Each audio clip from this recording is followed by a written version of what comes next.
দুইটা ইম্পর্টেন্ট বিষয় নিয়ে আমাদের কথা বলার আছে। প্রথম বিষয়টা হচ্ছে আমরা ইতিমধ্যে খবর পেয়েছি যে বাংলাদেশের প্রায় পনেরোটি ব্রিজে যে টোল দেওয়ার যে ব্যবস্থাটি এইটি বন্ধ করে দেওয়া হয়েছে স্টুডেন্টদের কথা বলে। আমাদের জায়গা থেকে স্পষ্ট বার্তা, এটি রাষ্ট্রের একটি যে আয়, এই আয়ের একটি অংশ এই ব্রিজগুলোতে যে টোল দেওয়ার বিষয়টি।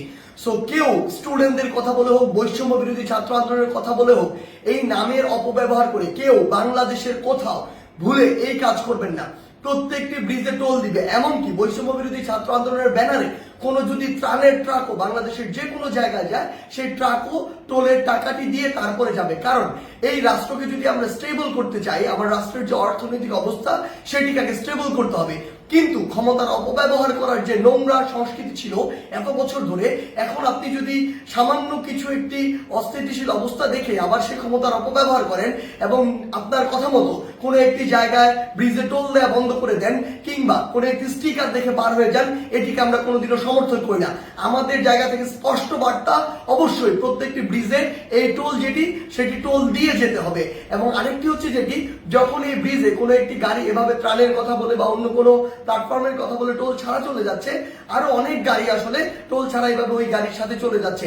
এই যে অপসংস্কৃতিটি কিংবা ক্ষমতার অপব্যবহারের যে নোংরা বিষয়টি, এটি আমরা কখনোই সমর্থন করি না। রাষ্ট্রের যে আয়ের সেক্টরগুলো রয়েছে সেগুলো সুন্দরভাবে চলতে হবে রাষ্ট্রের সুন্দরভাবে চলার জন্য।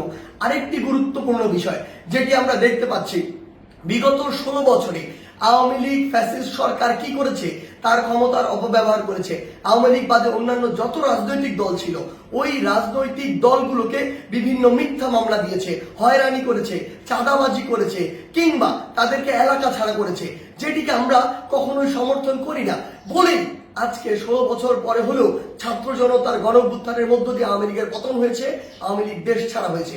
কিন্তু আজকে যদি এই গণঅভ্যুত্থানের পরেও আমরা দেখি অন্য কোনো একটি দল বা অন্য কোনো একটি দলের নেতাকর্মীরা ঠিক একই কাজটি করে, তাহলে আপনারা এই আওয়ামী লীগ থেকে কি শিক্ষা নিলেন? একটা জিনিস মনে রাখবেন, আমরা আসলে এই নির্যাতকের পরিবর্তন চাই না, আমরা এই নির্যাতনের যে সিস্টেমটি সেটির পরিবর্তন চাই। আমাদের জায়গা থেকে স্পষ্ট বার্তা, আপনাদের চোখের সামনে স্টিল জ্বলন্ত অনেকগুলো উদাহরণ রয়েছে, সেগুলো থেকে শিক্ষা নিন, না হলে জনগণ আপনাদেরকে আস্থা করে নিক্ষেপ করবে। আমরা যেন এটি না দেখি যে কাউকে আবারও মিথ্যা মামলার ওই চক্রটিতে যেতে হচ্ছে, কাউকে আবারও কোনো দোষ ছাড়া বিনা দোষে ঘর বাড়ি ছাড়া করা হচ্ছে, ঘর বাড়ি ভেঙে দেওয়া হচ্ছে কিংবা তাদেরকে নির্যাতনের শিকার করা হচ্ছে, কিংবা আমরা শুনছি দেশের বিভিন্ন জায়গায় একটি চাঁদাবাজির নতুন চক্র গড়ে উঠছে। আমরা আপনাদেরকে স্পষ্ট করে বলতে চাই, আমরা আমাদের জায়গা থেকে বৈষম্য বিরোধী ছাত্র আন্দোলন এই সকল ক্ষমতার অপব্যবহারের বিপক্ষে, এবং আমরা এগুলোর বিপক্ষে সবসময় কথা বলে যাব। আপনাদের সহ আপনাদের যারা স্টেক হোল্ডার রয়েছে, যারা আপনাদেরকে এগুলো করার জন্য আসলে উৎসাহ দেয় কিংবা আপনাদের ওই সমর্থক গোষ্ঠী যারা চুপ করে থাকে, তাদেরকে বলছি, জনগণ যদি একবার এই সকল সেন্টিমেন্টের বিরুদ্ধে দাঁড়িয়ে যায়, তাহলে আপনাদের অস্তিত্ব সংকটে পড়বে। তাই জনগণের চাওয়াটার কথা চিন্তা করুন, সময়ের দাবির কথা চিন্তা করুন। যদি আপনার নাম ভাঙিয়ে কিংবা আপনার কেউ একজন রুট লেভেলে এই কাজগুলো করে, দিন শেষে ব্লেম কিন্তু আপনার উপরেই আসে।